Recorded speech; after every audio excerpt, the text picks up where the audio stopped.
Oh, now it's live.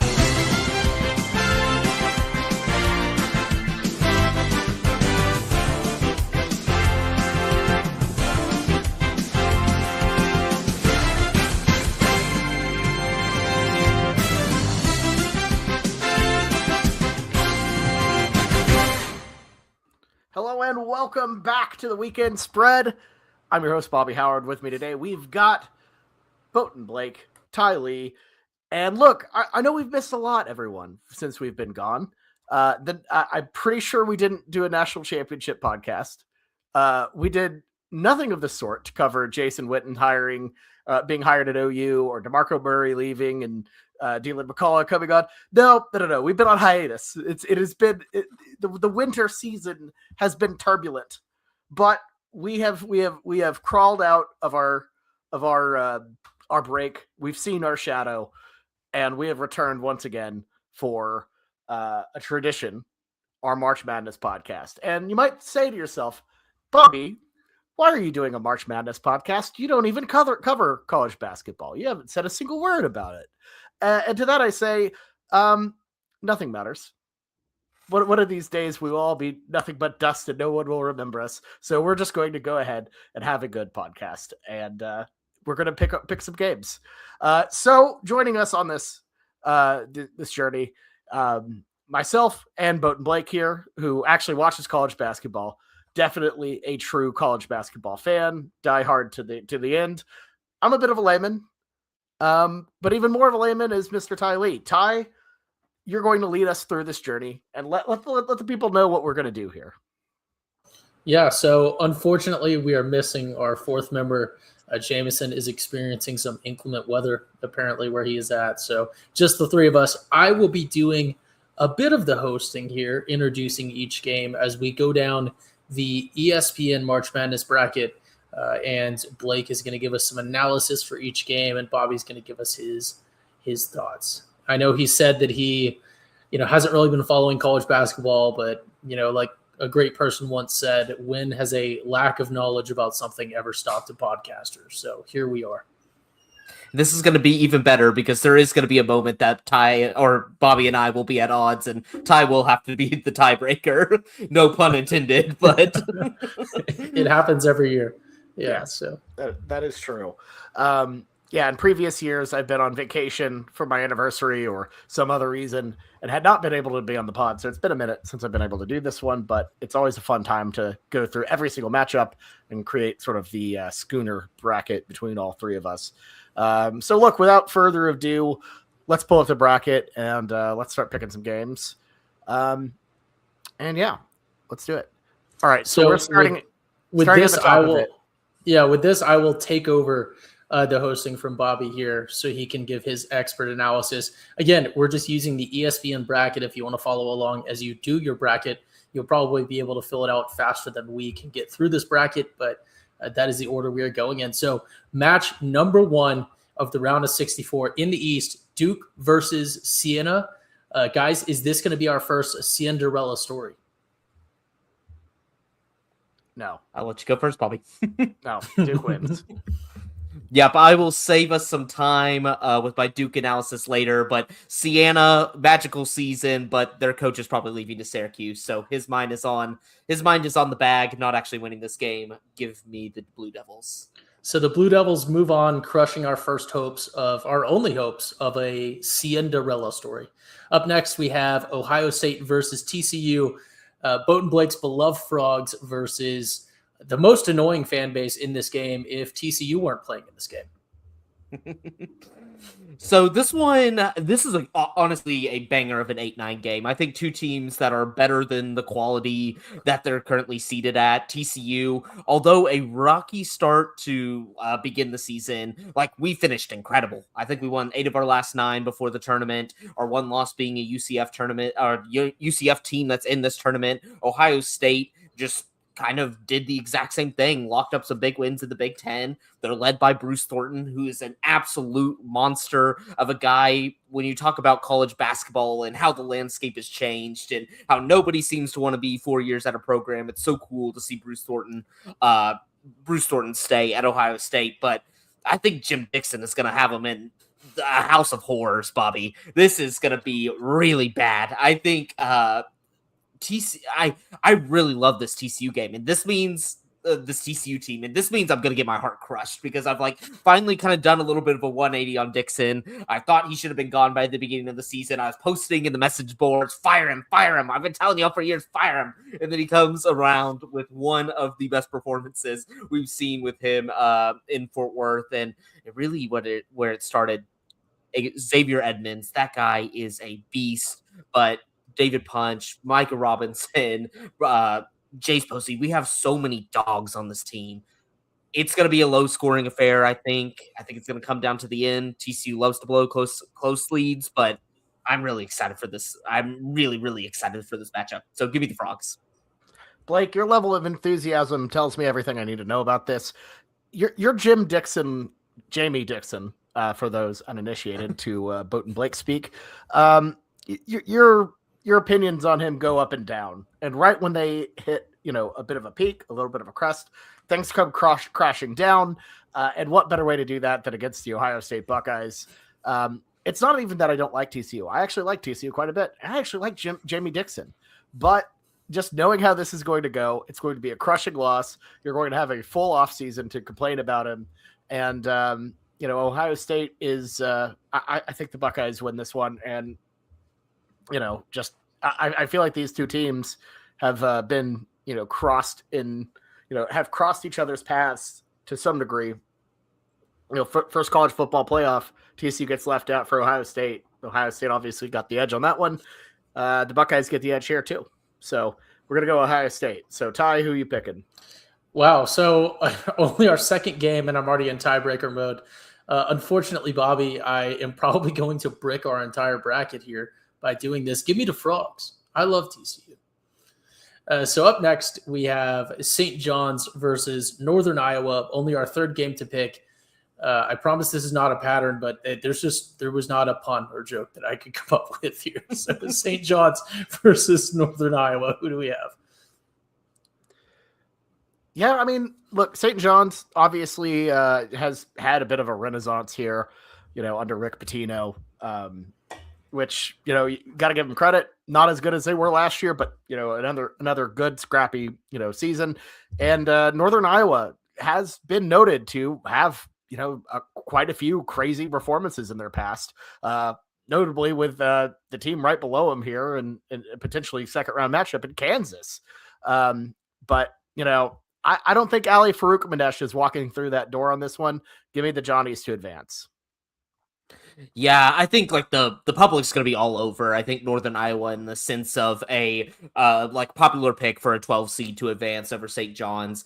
And I just think that that's all it's the memories of the past that is telling you to do this, not actually looking at the quality of this Northern Iowa team right now. The thing is, both of these teams play slow. Northern Iowa is towards the bottom. I think they have one of the lowest out of 365 teams. They're 363rd. They play at a snail's pace. And you know who also does that? St. John's. And you know what also St. John's does well? Mucks it up.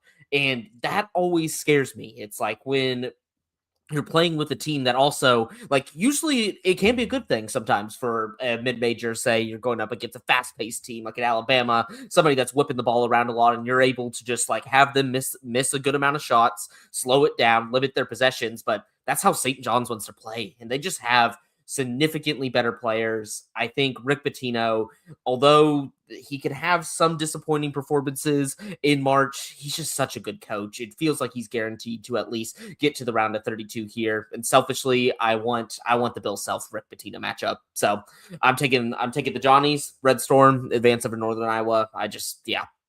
This one's gonna be popular. Don't waste your pick on this one. Am I tie breaking again?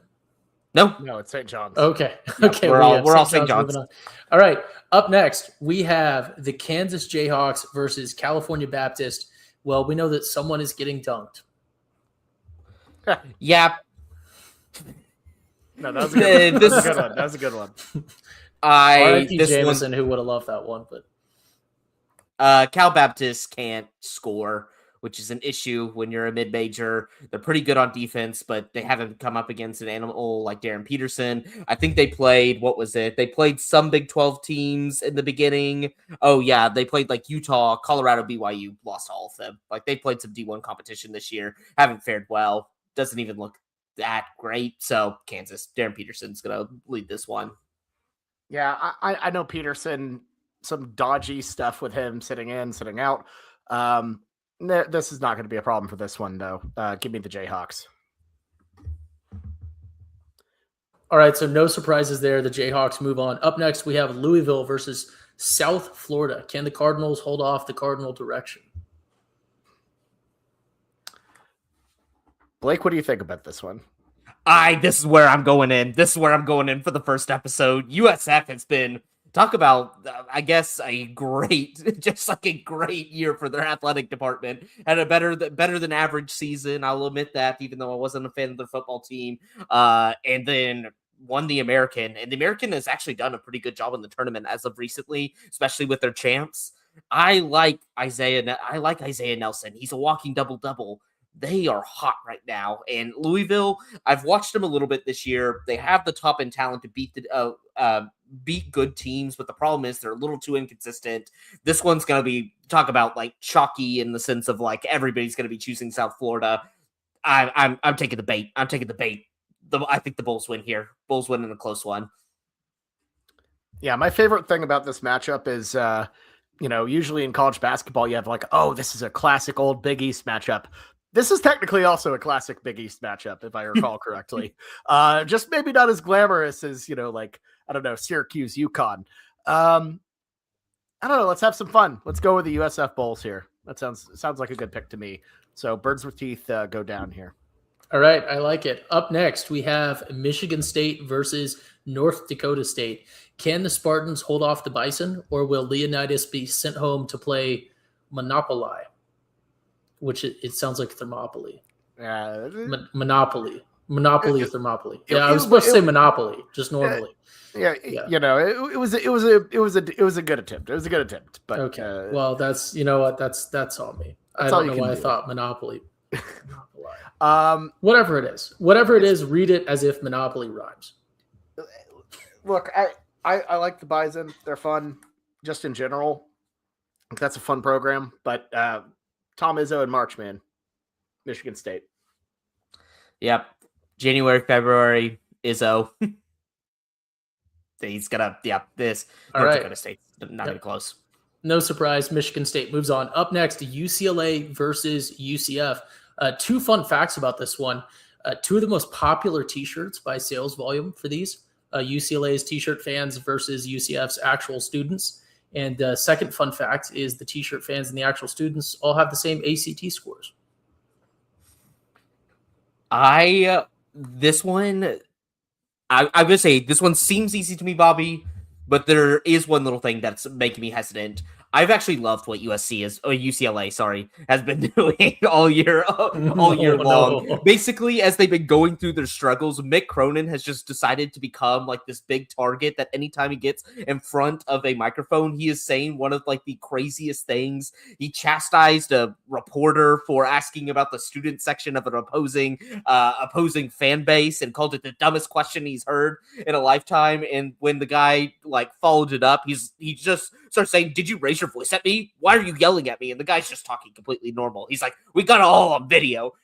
This guy, just every single time he's in front of a microphone, it's a clippable moment. And I think that's been actually a good strategy for UCLA. It's kind of allowed them to focus, kind of allowed them to just no criticism going on the players, all on the coaches. Also, UCF, don't really trust them in March. I just feel like even with the Taco Fall years where you're like, that's the most identifiable UCF team, I don't think they did anything.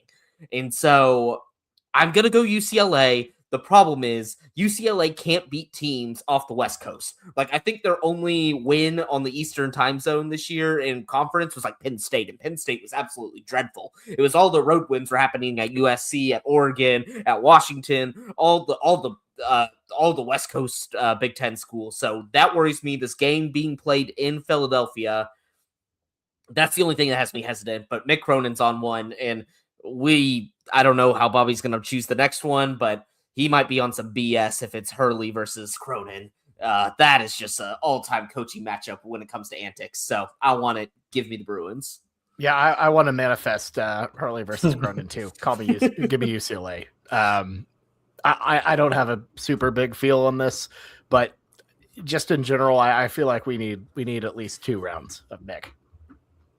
All right, so UCLA moves on. Up next, we have UConn versus Furman, and I might just be a ball not nowhere here, but they have a dog team playing a furry man. Is that safe? The Furman's what, the Paladins? The Paladins, which is just Yeah. the most random. Random. There's a couple mascot. there's a very random mascot coming up that you guys might know if you follow basketball, but there's Paladin is not that random. That's just what a type of It's knight. UConn though. It's UConn. This one's. We'll keep this one easy. Yeah. All right. Up next, moving on to the South, we have the state of Florida versus TBD, which sounds like the boys getting ready for some spring break adventures. So that's Lehigh and Prairie View, right? Yep. Or I think it's or. I would imagine they don't get. They're the not form of combining composite teams. team. Yeah, Lehigh or Prairie View A&M. This one going the round of 16 going down in Dayton. Probably don't have any take on that. Do you, Blake? No, Florida's gonna smash them. Give them the It's the chomp. Gators. It's the Gators. In All right. Tampa too. Yeah. All right. So the Gators move on. Up next, we have Clemson versus Iowa. No joke here. I just imagine that both fan groups will be super welcoming and a little quirky. Yeah, this is a. Yeah, or you go ahead, Bobby. You I go just want to ahead. say, Iowa back in the home of the Outback Bowl. This just feels right. Iowa in Tampa. Like I'm getting major Outback Bowl vibes. Give me the Hawkeyes. I'm gonna say. Did you say give me the hot guys? Hawkeyes. I don't know. I think the internet will remember that differently. Hawkeyes. I did not watch much of Iowa this year, nor Clemson, but I'll take Iowa. So give me Iowa. Right, They're going to get Right. splattered. Whoever this is just getting served up to get absolutely just smashed the next round. Florida, Iowa's. I mean, that's an Outback Bowl right there, man. Yeah. we need the Bloomin' Onion costumes back for that. Yeah, with one coach that can do whatever, and then one coach that's just on the hot seat no matter what. What? Up It's two next. different types of 8-4s. One is just having the time of their life. The other is in pure hell. So The other is like, I just drove down to Tampa. The others, and then Iowa's like, oh my gosh, this is so much better than what we're dealing with at home. So. Yeah. All right. Up next, we have Vanderbilt versus McNeese, and this would not be the first time that Nashville has taken down some Cowboys from out of town. yeah, McNeese, I feel like he's going to get a lot of love here because of everything that went on last year when Will Wade was there. Amir Orakan making his reappearance in March Madness, which is just like, we can't allow, like, I don't care, like, if you go viral as a freshman as a March Madness gimmick, you have to then just graduate then. We can't be repeating the gimmicks year after year. And this one just feels like this is the bad sequel that just came, like, just a complete money grab that is just going all the wrong ways. I think McNeese has played like one Power 5 school and got absolutely smashed. And Vanderbilt has actually been surprisingly, like, I think kind of the surprise of the SEC, almost won the SEC title. I think are a little low for a 5 seed, and also like is pitches a potential Sweet 16 matchup where they have to go up against Florida, who they just played. Don't get that. Amir Orakan, I need him gone off my screen. We can't have a win. Just like, we need new gimmicks, okay? That's the best part about March Magic gimmick or March Madness gimmicks. You don't have to worry about them like 2 or 3 days after they happen. They're just fun in the moment, and you can leave them there. Would you say that Orakan returning to March Madness is kind of like if Talk to a Girl tried to go back on like just Instagram street interviews? Yep. Yeah, it is the exact. That is the perfect way to put it. And he even transferred to NC State with Will Wade and like didn't get in. Like they sent him back. He entered the transfer portal and they just sent him back. He moved, and then they're like, "Psych, we actually don't want you." And just sent him back to McNeese. So he's Yeah, like, no, doesn't like even- a couple, like I didn't realize he was there. And then a couple weeks later, they're like, "Oh, Oracon's coming back." I'm like, "Wait, what? Huh?" So you know his they heart's bagged him not in it. out. They bagged him out to stay. It's insane. I'm like, you would think a guy like if the gimmick's gonna be rolled back, he just has to be the biggest McNeese State fan in the world. Like he just loves that school. But the fact he tried to leave for more money, and then the check didn't clear. He went through the what is it like when you have to do the physical before you get traded, and now we know he just got bounced back. So he doesn't even like the team that much. He's only doing it for the money. He got Tyson Chandler. Yeah. Honestly, I had thought about picking McNeese because it just feels on brand that we would be stuck to deal with more Oricon for several weeks. But Vanderbilt has been on fire. They're top 10 in Corvic. So yeah, I'm gonna go with the hot hand and pick Vanderbilt to beat McNeese in OKC. So All right, you could go see Aura in person. I'm gonna be on my anniversary trip in New York City. No, so that's- cancel it. No, Say I'm not Aura's gonna in cancel town. No, I gotta stay at OKC to watch Vandy McNeese. Yeah, to see the water boy. That's part of what. That's one of the reasons why I'm not exactly like super into March Madness as much every year because I'm always out of town. I'm always enjoying time with my wife. So naturally, college basketball, a sport that's been diluted by NIL and the portal, has kind of fallen off the radar for me a little bit. All right. Well, anyways, we're 20 minutes into a March Madness pod, and one of the hosts has just gone on a rant about how he truly hates college basketball. I started the podcast by going full nihilist. He's so like, you know what? I actually hate this sport. I don't care about it whatsoever. Yeah, I don't like Anyways, any of these guys. Speaking of someone who loves the sport, we have Nebraska versus Troy. And I'm personally shocked that the guy from High School Musical is still playing ball in 2026. Yeah, this one's going to be very interesting. So, as we've talked about in our group chat, Nebraska has not won a college or a NCAA tournament game ever in its entire existence. They are 0-8, which is genuinely hilarious because they've been playing basketball for a long time. They've been in a great conference for basketball for a long time with the Big 8 days and the Big 12 and now the Big 10. So, maybe some of that's because the conference is tough, but also there's some culture stuff there that's just a little surprising. But they finally have their chance to get win number one. And you know what? I think they're going to get it. Do you know why? Because they are the defending champions of the crown of college basketball from last year. And, I believe that is how you build winners. You build champions if you can win the crown of college basketball. That's something to be proud of. I'm saying that because of clear proof. Nebraska ball has been great. Not because the Oklahoma Sooners have accepted a bid to the crown of college basketball, which is the preeminent tournament in the country. And we should be having a podcast on that instead. But, regardless, I'm going to go with the defending crown of college basketball champs, Nebraska. Yeah, I love how we're both about to just make maybe one of the best points in Nebraska basketball history about OU. But when I saw that the crown bracket, or first, I guess starting with the NIT bracket, and I did see OU there, I was like, oh no, this is not good because the NIT bracket actually there's some bangers in there this year. I was going through that. I'm like, this is actually some entertaining stuff. Like, I'm going to throw on this. I'm throw this on like maybe on Tuesday or Wednesday. I'm going to bet on this a little bit. Like these actually look at intriguing matchups. And then I was like, wait, is the crown still around? And I did look it up and I'm like, oh, the crown is still around. Oh, they've shrunk the field down to eight teams. I'm like, ooh, this is 8 teams. I'm like, ooh, this is not good. And then I'm like, who's left after seeing a banger of an NIT bracket?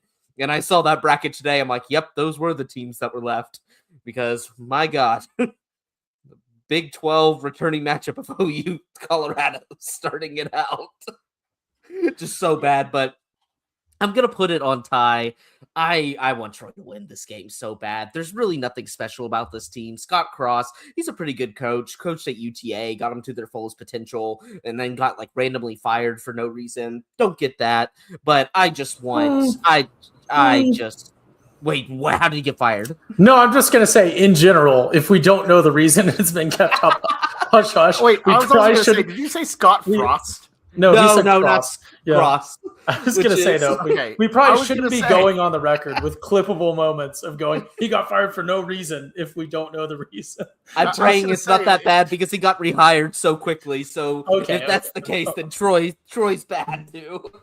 I'm Troy going pressed down the with wrong Troy. button. Give me.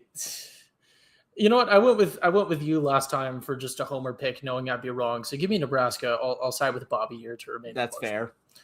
Up next, we have UNC versus Virginia Commonwealth University. This is a. Sorry, hang on. I got something on my foot here. What is that, tar? Oh, like the Tar Heels. Okay. I mean, that is a pretty gnarly matchup. VCU kind of got their name on the map by beating UNC's arch rival Duke back in the mid 2000s, somewhere around there, maybe late 2000s. I believe that was an Eric Maynor performance. I don't know. This feels like this is a tricky one, Blake, because I feel like my finger's going closer to picking VCU, but I don't know if that's just because of the brand recognition and just historical precedent. Is there any merit to that? I don't want to taint your pick. I'm gonna make you make it. No, But I have strong feelings about this. Oh no! Wait, what do you need, Ty? Time out. We're talking about VCU versus UNC in college basketball, and you're saying that you're going to pick on brand recognition. So you're picking VCU? Yeah, brand recognition as a spoiler. I'm not saying like, oh, who are these North Carolina guys? Never heard of them. So it sounds like a scrappy bunch of ragtag fellows. Hot take: is North Carolina a basketball not knower state? No. Hey, honestly, there's been more publicity about their football program lately than basketball. I'm not saying it's good, but It's been too chalk, Blake. You're gonna have to force me to pick UNC. We're gonna go VCU. yep, I'm going VCU. I think this one is a layup. Just VCU is one of the hottest teams right now in the country. I think they've won the last 14 games or something crazy like that, or like 12 of the last 13, but they are insanely hot. The reason why I'm not picking UNC started off the year so well, but Caleb Wilson, their star freshman, he was fantastic. He is good. I think he's going to easily be the number 4 pick in the draft. I think he is that good. He is close to Cam Boozer. He is close to AJ DeBonsa. He is close to Darren Peterson. But injury's just going to keep him out of this. UNC, I think, has taken a nosedive since. I like VCU just better in this matchup. If they had him, I think UNC, you're talking Sweet 16, Elite 8, maybe Final Four run, because they were looking that good. Wow. All right. So shocker for people picking on, I guess, not brand recognition. VCU has moved on over the North Carolina Tar Heels. Up next, we have Illinois, the Fighting Illini, however they say it, versus the UPenn Quakers. Apologies to good friend of the pod, Tyler, but the Quakers are not expected to fight in this one.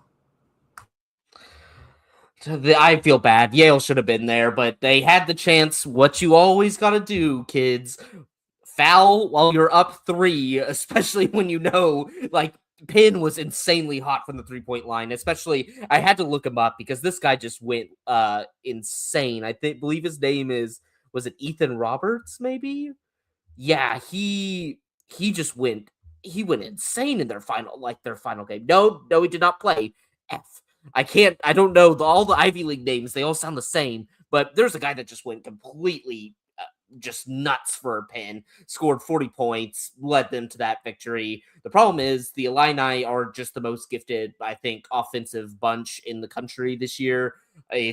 You're not going to match them in firepower. Their issues are going to be more on the defensive side of the floor. Penn's not going to exploit that at all. So give me the Illini. Yeah, give me Illinois. Roger Denny's old squad. Yeah, Solid school, solid program. Illinois wins. All right, up next we have St. Mary's versus Texas A&M. Blake's, any thought on Blake's? Any thought? My goodness, Blake, any thoughts on these fan bases? Was supposed to be what I was going to say, but I completely messed it up, and it's not even that funny when I deliver it that way. So who do we have in this one, boys? I feel like I've been getting bit recently, Bobby. St. Mary's, I don't think is as good of a tournament team as I think they are. They always kind of float in the 7-8 seed line, maybe win a game and then lose. I'm gonna go with A&M and Buckyball here. We've seen it with Samford with their success in the tournament a little while back. He's now taking his talents to A&M. I just kind of like unique styles in March, making little runs. So I'm gonna take Texas A&M. Yeah, I feel like I've been bit by the Gales many a time on this one. A&M scrappy. They play hard. They are very proud of that 4th place finish in the conference. They were. Nobody believed in them. They projected, what was it, that 8th or 9th? They were projected 8th or 9th. Exactly. I don't know. I'll go with the Aggies in the home of Alex Caruso here.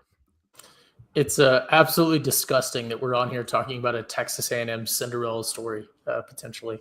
Up next, we have Houston versus Idaho. The Vandals versus the Vandals, but the other team goes by the Cougars. Yeah, a Oklahoma homecoming here for Kelvin Sampson against Idaho. It's Houston all the way. So give me the Cougs here. Nice placement for the Vandals, though, I will say. Their women's basketball team also playing in the Oklahoma City area in the first round, playing the Oklahoma Sooners. Probably a quick one and done. But if you're really, really passionate about your Idaho Vandal sports, it might be a pretty good trip to hit both of them.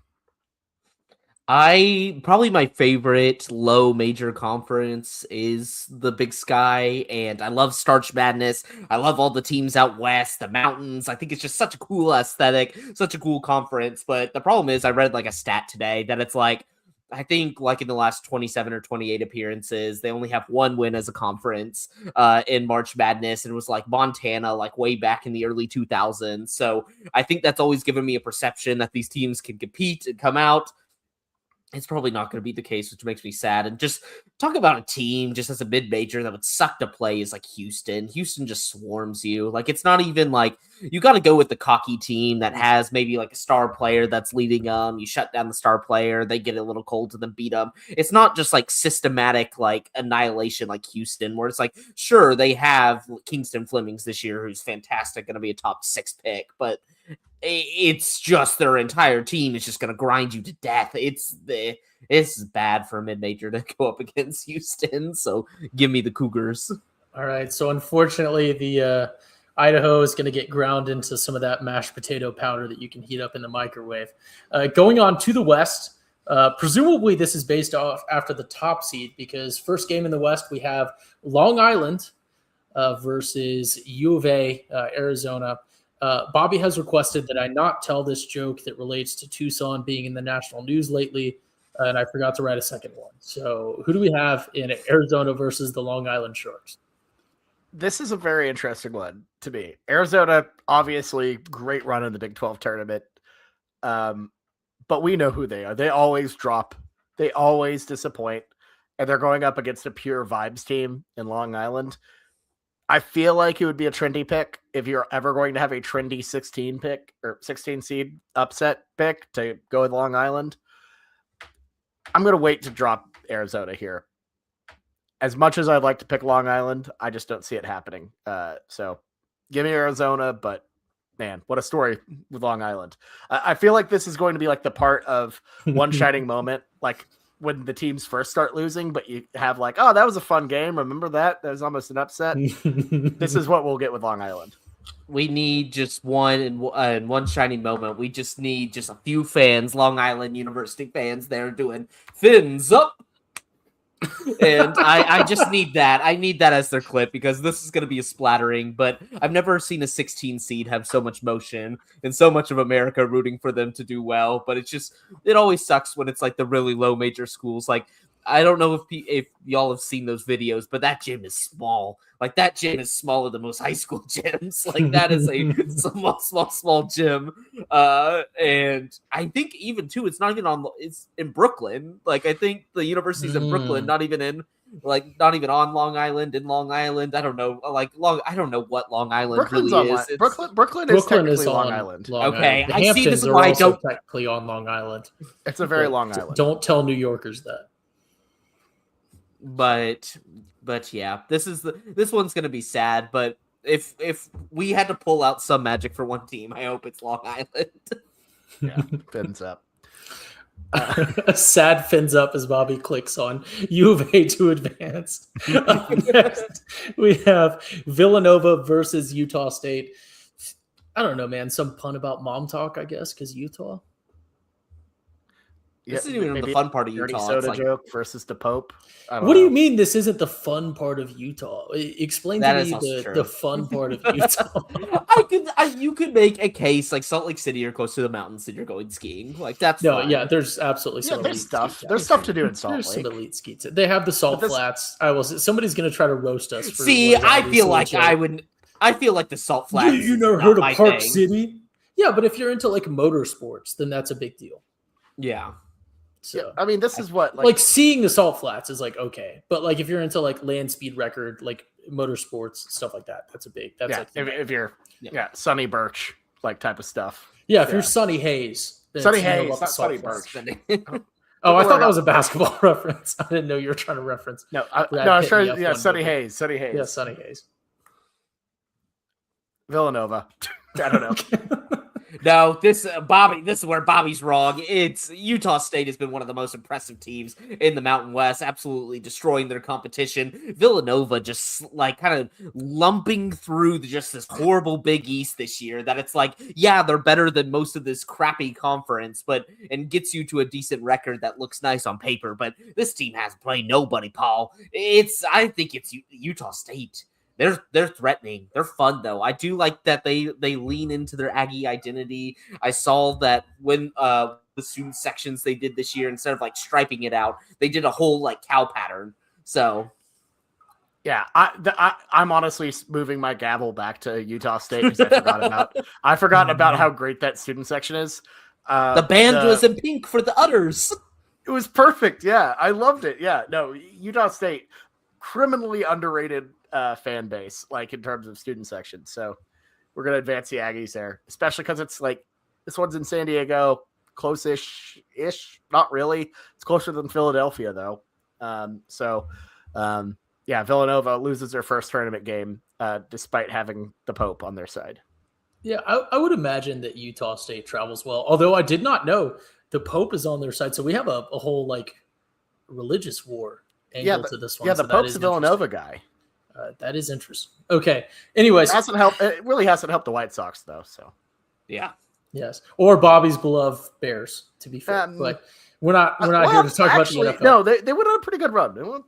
But I don't know. I like to think that the Pope has once complained about Caleb Williams, which is quite amazing to realize that is very possible. But anyways, he 1000% has. Anyway, next game.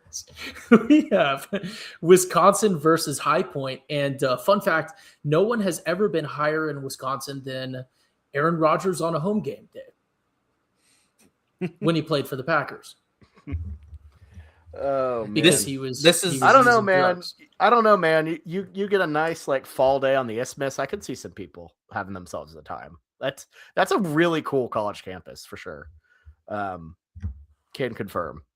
I know. Look, I know the 512's always a dangerous point here, and maybe this is a situation where it could happen. I'm gonna go with the Badgers because I don't know any better. that's good because I think High Point is coming out as this very trendy pick. Obviously, was in the dance last year, had a lot of hype around them. Come back this year, have one of the nation's longest winning streaks. I think it actually now has the longest winning streak with Miami of Ohio. losing to UMass in their conference tournament. I think Wisconsin just blows them out, though. Two similarly styled teams with Wisconsin loving to just run, like get in the open floor, score a lot of points, which is not a Wisconsin of old. They used to be slow and just like wanted to work the post and stuff like that. But High Point, same style, worse athletes. This one's going to be a trendy 12-5. I think 12-5s are dead, honestly. I really do. So give me the Badgers. All right. So Wisconsin there. By the way, I looked up Sonny Birch because I was trying to remember like where I pulled that name out of my head there. It's Walton Goggins' character in Ant-Man and the Wasp. Oh, God. this man pulled up an Ant-Man and the Wasp reference to refer to Utah State versus, who was it, Villanova? Yeah, no, I meant Flats. Sonny Hayes. I meant Sonny Hayes, but instead I got. Which, by the way, if you're gonna get Walton Goggins, you're gonna use him on this random side character. What are we doing? Anyways, All right. I feel like that was before he had his motion, though. He now has like way more motion. Yeah, that was pre Uncle Baby Billy Goggins. Like, that's fair. Speaking of Walton Goggins, White Lotus tie into Hawaii here. Next game, we have Arkansas versus Hawaii. Personally, I think that the Rainbow Warriors are going to put those little piggies in an imu. That's what when they dig the hole is called, to grill up those little piggies and have themselves a luau. I disagree. Yeah, I don't think anyone agrees with me. I just wanted to do the Hawaii one. Just to be clear. Maybe this is just my bias because I, watched OU Arkansas like my last glimpse of the 2026 or 25-26 Sooners was Acuff just absolutely destroying us. And he is truly one of the hottest players in the country. And, I know sometimes those streaks kind of cool out, peter out, once you hit the tournament, but I think that guy's a absolute dude. I think we're going to get to a point where we'll see what happens with the draft, but I think the guy is incredible. So give me Arkansas and Acuff to advance here. I think Hawaii will be a nice little trendy pick for sure. Everyone loves the Brotherhood and Hawaii's fun, but give me the Hogs. Yeah, we can get to my takes on Arkansas later, but I think styles make fights, but the problem is one just has like one of the most elite offenses versus like Hawaii has a very good defense. The problem is it's just like who you've played, and you haven't played the athletes that Arkansas has. I think this one's sadly, I give Hawaii no chance. Yeah, unfortunately, that Walmart money moves them on. Up next, we have BYU versus either Texas or North Carolina State. I had BYU versus TBD. I guess whoever they catch holding hands first as my intro. Who do we have in this one, guys? This one is one of the toughest ones on the bracket for me, and it's not necessarily, I guess, who comes out with Texas or North Carolina State, because I think both of them are like pretty just decently solid teams. Like I think North Carolina State's the better of the two, but BYU, I want to see, like I would love to see AJ DeBonsa just take over and really just have a march to a march to remember, because like kind of the opposite side of the coin where it comes to like he's most commonly compared to Darren Peterson, and he just seems like the opposite. Like he wants to be out there every single minute of every single game playing with his teammates. And I love that passion. That's the reason why he's the highest scorer, like leading in scoring this year, because he just loves the game of basketball. But the loss of Richie Saunders earlier this year, that's hurt. It just has hurt the mojo of BYU. Even though that roster is still really talented, it just seems like AJ DeBonsa's efforts aren't enough. And I think they fall short here. I think North Carolina State beats Texas. I think North Carolina State's beat BYU. I think this one's really sad because we want to see AJ DeBonsa have that big moment, and I bet he puts up a really good performance. It's just BYU is just trending in the wrong direction in my eyes. Yeah, I think I agree on that. This feels like we've seen so many first four situations where you see these, specifically, high power teams matched up, just barely get in. and then you win that first game, and you kind of have a little bit of momentum entering it, and you beat a team you're not supposed to, and then you string together some games, go on a run. UCLA a couple years ago comes to mind. Both of these teams kind of profile like that, and we've also seen stars peter out early in ways we really don't want that to happen. I just have a feeling it's going to be either Texas or NC State here too. I'm with you. All right. Also, shout out Lord King Big Nuts, who has just chipped in with a super chat. Good to see y'all back. Hope y'all had a good break. Have a good one. So thank you for tuning in, buddy. Thank you, Lord King. I assume he is the king, but then also the lord of like a different realm, because I'm not sure how those titles interplay there, but we love to see you here. Thank you for joining it. Up next, we have Gonzaga versus Kennesaw State. This is not a joke. I might be weird for this. Tell me if I'm weird for this. This is a matchup of two teams that are by far the most fun to say out of any teams in this bracket. Gonzaga, very fun to say. Kennesaw has like you're on like a little roller coaster verbally as you say that. So Gonzaga versus Kennesaw, who do we have, boys? I want to take Kennesaw State so bad, and it's not even really an indictment of me thinking they're a good team. I just think this Gonzaga team feels like such an overrated 3 seed. I know they play the tough non-conference schedule. It's not as tough as it's been in the past. They played Michigan, got their absolute doors blown off of them, lost by 40. They go to Portland of all places, lose to them in WAC or WCC play, and then like split it with St. Mary's. I just can't.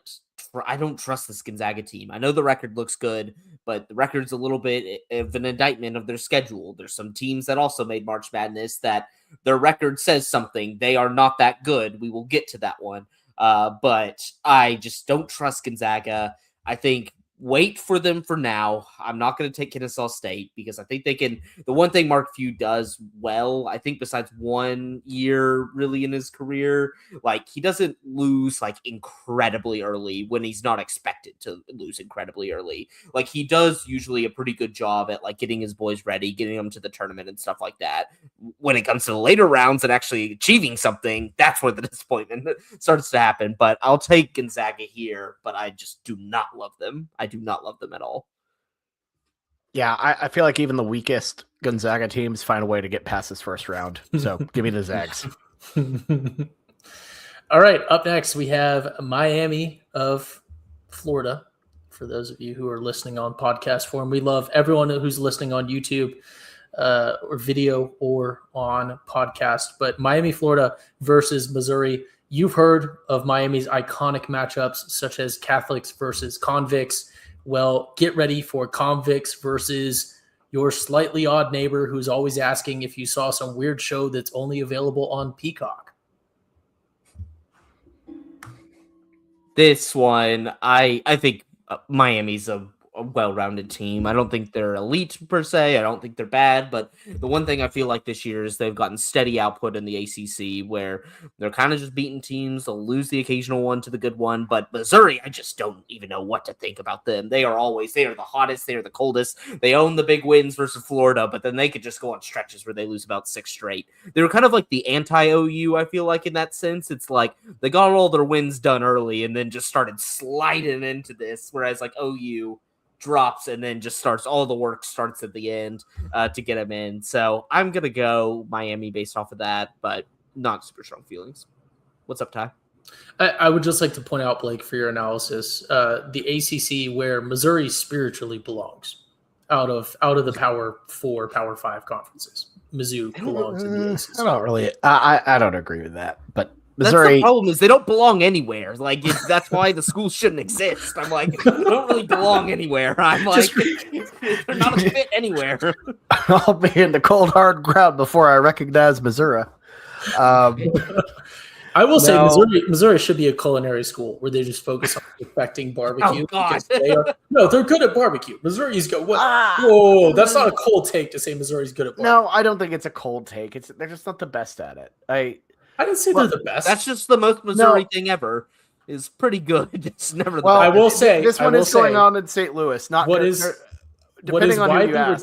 what is widely regarded as the best barbecue spot in Missouri is called Oklahoma Joe's. Just to be fair. Well, they got rid of the Oklahoma part, They so now it's did, just Joe's. But well, yeah, we know Joe's the is- truth. They will not replace us. there's a chain that look, I'm not going to hurt our sponsorship dollars here. That is called Oklahoma Joe's. That is unrelated to that Joe's and is significantly worse. It's like not great. What Anyways. sponsorship dollar? Just in case Oklahoma Joe's Barbecue wants to sponsor this podcast, but no. Yeah, Missouri, they've kind of, like Blake said, got a lot of their work done early and have just been sliding. They slid their way into the tournament. Somehow ended up in St. Louis, by the way. Like, Yes, they get a home game. Get like a home unbelievable, game. great draw for them as a 10 seed. They're getting the benefit of the doubt because of that, because of the SEC. Yeah, I don't know. I'm going to go with Miami here just because I feel like, the tournament really kind of, I feel like the teams that skate by, slide their way in, they get exposed. I think Missouri is going to get exposed early. So give me Miami. I will say, Bobby, I looked into it just to make sure not all hope is lost that they're playing in St. Louis. They played, I believe, Illinois earlier this year in St. Louis and got absolutely belted. So that Missouri, even trying to defend their home ground, can't do that. So not too worried. There you go. Good deal. All right, Miami moves on. Up next, we have Purdue versus Queens. Will this one boil into a Royal Rumble? Yeah, Purdue, I think, is a lock to make the Sweet 16. I don't think they're very elite, but yeah, I'm happy for Queens. I've actually kind of been following them the last few years when they made their jump to D1, and I kind of like their logo. I like their vibes. So, Would you say not- would you say you're the king of Queens? I wouldn't go that far. There's some other mid-major brands I've put my weight around more, but I enjoy watching them. Yeah, I'm going to go with Purdue too. Like, Queens could be a fun story. Apparently they're not even from like Queens, New York. They're just from North Carolina. Carolina, yeah. Yeah. So Well, Charlotte is the Queen City, but yeah. that's North Carolina knowledge. And most of them are currently underground, hiding from that bald dude with his Hummers and other cars as he terrorizes the city. Up next, going to the Midwest. I did forget one thing about Queens. They're Yes. merging with Elon. Like the schools are merging. for the SpaceX IPO or Oh, I didn't. They're so are they going to be Queens Elon? they're going to be called No, X So University. their school's gonna be the exact same school, just to have separate athletic programs. So functionally be running like two different brands, and you still have your Queens Athletics, you still have the Elon Athletics, and you're just running. So kind of them. like IUPUI. It's going to be but then it's going to be Elon University and Elon Cash App University competing for Nice little F1. a niche little F1 reference. they should All be. right. If you merge schools, you should be allowed to have like an A and a B team and be swapping between them, just so like you can pile resources. Like that's the way to help mid majors even the balance against these high major programs. Is maybe just start merging these schools, making conglomerates. You say that, but if like regulation ever comes down to like Power 5 schools or Power 4, whatever we're saying now, we're going to find a way to like merge with some other school and get around like scholarship limits or like some sort of pay cap or something. Like Somebody OU's going to buy out the University of Tulsa or something. There's going to be fire sales. Like teams are so afraid they're going to get relegated that they're just like, here, save us. Like, and then SMU's going to buy Texas Tech, and it's going to be the funniest thing that's ever occurred. I don't know, dude. With oil right now, Tech is making up some ground. I mean, maybe. All right. So first game on to the Midwest. in the Midwest, of, Michigan versus either UMBC, which I don't know what that stands for, but it just kind of sounds like a hospital, or Howe, which I think is maybe Howard University. It is. Unrelated to host of the Weekend Spread, Bobby. I believe maybe not. I don't know, but I'm kind of assuming based on my understanding of Howard that it's Yeah, it absolutely is. You sounded a little too enthusiastic for that, so let's just make a pick. Okay. Whatever. All right, let's move on to our. Okay, it's Michigan. No UMBC Magic once again. Anyways, I forgot about the demographics. We have Georgia versus St. Louis, and this is an important one as Blake has had to step aside. St. Louis, apparently their mascot is a Billiken, which is the god. It's a god or demigod of, I'm doing air quotes here for those listening on podcasts, things as they ought to be, which is an interesting concept, but I think they ought to come up with a mascot that isn't, and Bobby's requested that I don't say the final word of this joke. SLU has been on a downturn here, but also Georgia is just, I don't see anything positive about Georgia. Every time I see them or am made aware of them, I'm like, this team is really not that good. They got blown out in the popcorn machine game at OU. I'm just going to go with SLU here. A little bit of fun. Robbie Avila. Who knows? We're going to go with the Billikens. Billikens just rock. Like, just the branding, the look, the logo, the lore, the mascots. And then you put that branding power behind Josh Schertz, who I think is going to build, like, I'm probably not a big fan of St. Louis, like, as the city, but I think he builds the next Gonzaga there. Like, I am really happy that they're retaining him, got him to a big deal. Like, Bobby said they're sliding. They lost to Dayton in one of the most insane endings that I've ever seen in my entire life, where there were 3 clutch shots in the last 20 seconds that flipped the game completely on its script. Like, it was some BS type of stuff. This is not a team sliding. This is a team peaking. So give me the Billikens. All right, so unanimous. The Billikens move on. Up next, Texas Tech versus the Akron Zips. Will the Zips zip on, or will they end up in the red? There is no world where I'm picking Texas Tech here. They lost JT Toppin for the entire year. He's out. They have still looked pretty decent, but like still got clapped by TCU at home just right at the end of the season there. Akron, pretty good MAC team. They are like the peak consistency in that conference. They win it. Balance offensively, defensively. I think Akron upsets them. I know I said it was out on the 5-12, not out on this 5-12, that's for sure. I just think Texas Tech really blows it in this big moment. I think Akron has been underrated this entire season. It's like they don't have their best player, so like they're screwed. I think Tech's done. No way I'm choosing them. No oil money can save them now. So give me the Zips. Yeah, I'm just visualizing one shining moment here again, and I just see a very, very happy Zippy. So we're going to go with Akron.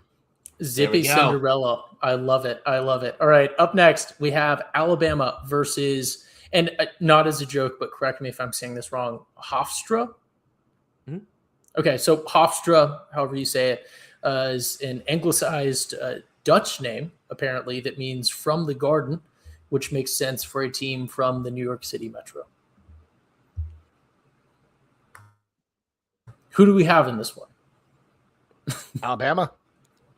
I don't know. Alabama's not able to use adults, are they? The problem with Bama is like they lost one of their best players to arrest, like, which seems to be a tradition with them. It was some, I think, found with like a pound of marijuana today, got arrested right before March. So in stamp fraud, which I still don't know. Stamp fraud? Not stamp fraud. It may be like fraud or some sort of something. Oh, maybe. With a stamp. I don't know what type of stamp. Maybe he got something mailed to him. Some of those local laws, down in Alabama. But I want to take Hofstra too, led by Speedy Claxton, New Orleans or Oklahoma City Pelicans, Hornets legend. God, so many changes of names to get back to that. I want to go Hofstra, I think, but Bama just always seems to do pretty well in the tournament. So I'm gonna go Bama, but it's sad. I want the pride. I would love a 12 versus 13 to get somebody to the Sweet 16. Yeah, Hofstra would make me very happy here, but it's Alabama. Yeah, I'm gonna say it. Knowing a guy named, I know a guy named Speedy who works with Hofstra from Speedy Claxton Brooklyn. was awesome, man. I know a guy Great from backup Speedy, point guard for the Hornets. Yeah, I don't know. It sounds very mafia-esque. Speedy, who works with Hofstra from Brooklyn, is gonna hook us up.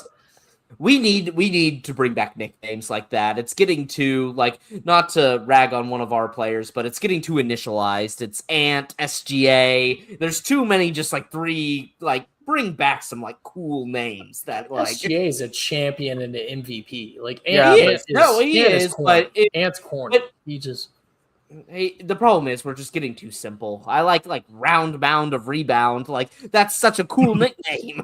Like why aren't we throwing out things like that? and I will say, Speedy Claxton has the best type of nickname. The Bill Simmons podcast brought this up, I think, like a week ago. It's the best type of nickname is one that actually just replaces your normal name, and everyone just calls you that. So, yeah.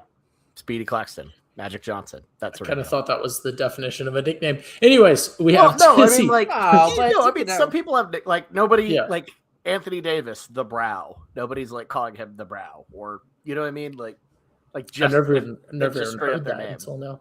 Well, you haven't? No, I don't. Well, I don't. I also don't follow. That's also the NBA. So to be fair, anyways.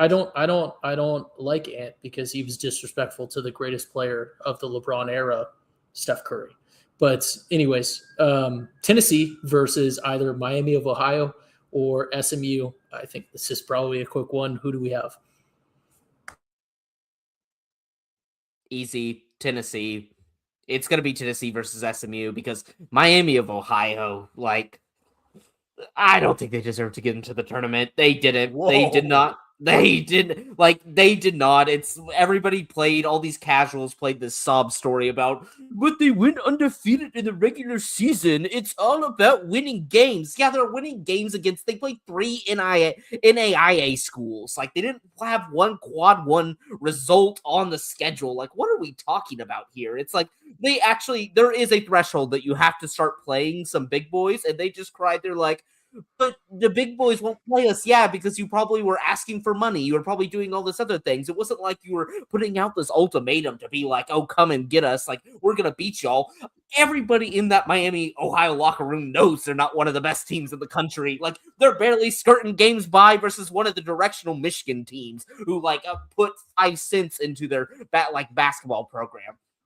It was the dumbest thing in the world. It was so obvious that they were going to get exposed in the MAC tournament, and they didn't even wait to the finals to do it. It's the first round. They ate the 8th seed in the MAC. UMass. Why is UMass in a Middle American conference? Why is UMass there? Still beat them handily. Like, they blew a lead at the end. This Miami Ohio team's not great. It's like, just because like wins do matter, but also who you play, how you're winning, especially in a field like this, really matters. And Miami of Ohio just scrapped some little coin flip games whenever they're favored by like 7-8 points in a bad MAC conference.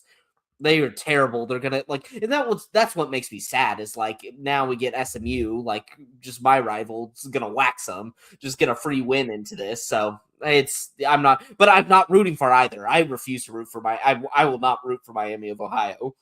I won't root for SMU, but I will not root for Miami of Ohio. I just love how college basketball Blake sounds like Paul Feinbaum. It's these fake storylines that when people, they say, why should they get in? They're like, well, they won 31 games, but then you're like, but against it ends there though. They won't actually say that Miami's actually a good team. They won't be like, yeah, this team deserves it because they're going to go on a run. Everybody knows they're going to get crushed and folded the first time that like they have to play anybody. And it makes me sad that it's like, I would rather be watching OU versus SMU this game than this team that's just going to get absolutely crushed by an SMU team missing the best player. I just it's just to prove and then people will go on not caring, but we set this dumb precedent that it's like, okay, if you can go undefeated in the regular season by scheduling your local schools of the deaf, like we can win, like we can make the tournament. It's so dumb. Fair enough. it's just kind of funny. So Anyways, yeah, but I agree, Tennessee. all right, the Like, Vols if- move on. Would we be crying in the college football playoff if, like, say, let's see, if Kennesaw State went undefeated, in the Conference USA, and they played like two or three FCS schools in their non-conference, and then ran through that conference, would we be on the soapbox saying they went undefeated, they need to be there, when they've only played like one team in the top 100 the entire year? No, that would be so insane. You'd be like Tulane, that played like a hard non-conference schedule, lost one in American play, probably is a better team than undefeated Kennesaw. I don't know why we've lost our minds about Miami of Ohio and why they're the litmus test of whether the sport is dying or not, because they're just not good. That just means you haven't watched a Miami of Ohio game. I think the thing is, people also just don't want to be like, you know what, Bruce Pearl and Auburn are right. No, but that's why just don't take Bruce Pearl's side. Don't say that Auburn has to get in. It's not an Auburn versus Miami of Ohio. You just explain why Miami of Ohio shouldn't have been in the first place. Or OU Yes, too. OU Like, should, they just don't want to be like pro SEC on Do this. you know what would happen if Miami of Ohio took OU's schedule? How fast it would get crumpled? We wouldn't even know about them. You wouldn't even know about them. Welcome to our side, Blake. Welcome to the South. No, but this takes it to an extreme We'll get you some level of, Bojangles heading your way right away. This is not like saying you went undefeated in the ACC or something weird. Like, we're talking about some of the lowest points of college basketball. Yeah, like, but what you're saying is it just means more, right? No, God, just no. See, you try to extrapolate it when it's just about Miami specifically in this scenario. Everybody's trying to make it a bigger issue, and it's just this team sucks. All right, let's move on to our next game. What do we got? Your Honor, this case cannot be a precedent. It must be viewed in a vacuum. All right, so up next, we have Virginia versus Wright State. Bobby, can you please cover your ears? Well. I still have headphones on. I can't. Well. What can I say? Checkmate, Lib State. Only Wright State made the tournament. Damn. I know Bobby's not choosing Wright State, so I'll just send UVA on. Wahoo wah. Let's go, Virginia. Bobby said, I stand with Chancellorsville. Anyways, moving on. That's a deep cut political reference. Good Lord. Anyways, Ooh, let's see if Ty gets the obvious connection for this next one. You're gonna hate what I have to say. Pre-record or pre-plan for this one. Kentucky versus Santa Clara. Do you think the Bobcats left out some milk and cookies for him? It's Shea versus J-Dub. Shea's alma mater versus J-Dub's alma mater. So that's kind of fun. I don't know. Santa Clara kind of backdoored into this thing, didn't they, Blake? They did, but didn't. Like, they were solid. Like, they've been a solid team, I think, all year long. Like, they're, I think, by far the third best in the West Coast Conference. That's pretty decent. They have win against St. Mary's at the end, or 2 wins against St. Mary's. Like, they're just, I think, a really solid team, and I'm gonna root for them over Kentucky, that's for sure. Kentucky feels like a team that has the resume that should be in the tournament, but also shouldn't be in the tournament, because everything I hear about Kentucky is just their fans complain about how bad they are. So I get good vibes that, like, Santa Clara, first time being back in the tournament since Steve Nash. I think this really matters to them. This means something. So I want to go with Santa Clara. Let's do it. I'm in on Santa Clara. That sounds fun. You know, I think vibes matter. You know, it's one of those, like, the second like something starts going wrong, everyone starts grumbling and getting frustrated. Like, that can really change the pace of the game. This is going on in St. Louis, so, like, there'll be a decent amount of Kentucky fans at this one. So, all right, SC from Southern California moves on. Up next, we have Iowa State versus Tennessee State, and this is not like some sort of bit or joke, but it's actually kind of disgusting how Tennessee State has just copied all of Memphis's branding, especially being as they're both in the same state. It's kind of crazy. But anyways, who do we have? Cyclones versus Tennessee State. Cyclones. Yeah, Iowa State as well. All right, the Cyclones move on, and we are into the round of 32. Let's go. reset that typewriter. We are back up in the East. We have Duke, the Blue Devils, versus TCU, the Horned Frogs. Who do we have? Yeah, give me Duke here. I mean, I had TCU losing in the previous round, so Duke. I think whoever wins no. this TCU Ohio State game, I think is going to give Duke a little hell. I think Duke's a little wounded right now. They still are one of the best teams in the country. Don't get me wrong, but both of those are not great matchups for your second one. Like you want the Villanova, you want the Utah State, you want those random schools that it's like good. Like you had a good year, little mid-major. I'm gonna crush you now. No, you have like two established squads that have great coaching. Like the East bracket, just look at the coaches, just even on the screen. You got Shire, you got Patino, you got Self, you have Izzo. Like these are all guys just on one side of the bracket. Like these are good coaches. I'm gonna take Duke, slight win over TCU. This one's gonna be a heartbreaker. This one, but I did sit at my desk today and I just thought about I was like, you know what? What if TCU beat Duke? Like, wouldn't that just be like the best, like just the greatest thing ever to happen to me? So gotta take a game at a time though. You can't be daydreaming all day. We got Ohio State's first up. Ohio State's in Greenville first up. too. In Greenville Yeah, too. That also sucks. So yeah. Yeah. Well, I mean, unfortunately for Blake, as he stated, he believes that TCU is going to put Duke in hell, but unfortunately, hell is where the Blue Devils belong, and that's where they are at home. So I think, Duke moving on is probably the smart pick. Up next, we have St. John's versus Kansas, the Jayhawks. this is a super intriguing matchup, kind of clash of styles. I think, like, obviously the star factor goes to Darren Peterson. Not really much of a coach advantage either side. But,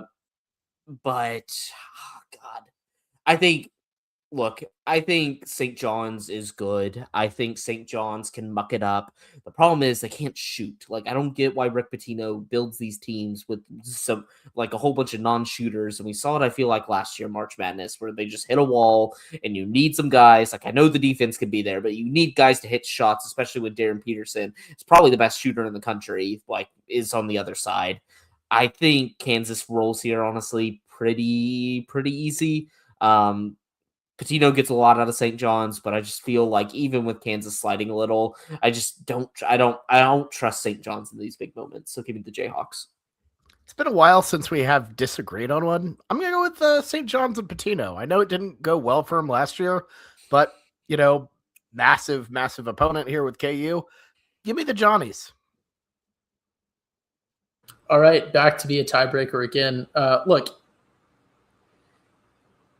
I don't really know what this has to do with basketball because I don't really follow basketball, but I feel like the patina, I understand that's important and like art and like antiques. I don't think it's that important here. So give me Kansas to continue on. All right, Jayhawks advance. Up next, the I think last battle of the green stuff. Shout out to everyone listening to this on St. Patrick's Day. We have green dominant South Florida versus green dominant Michigan State. Who do we have, boys? I know it's lazy analysis to just say Izzo in March, but Izzo in March. Yeah, this is my time that I'm exposing some of the flaws of Michigan State. But yeah, South Florida, not the Cinderella. All right, up next, UCLA versus UConn. This one is a bit personal for Blake, as UConn did steal TCU star recruit Hans Franz from them in the transfer portal many years ago, and that is an unbelievably esoteric Schooner Pod reference to a German quarterback.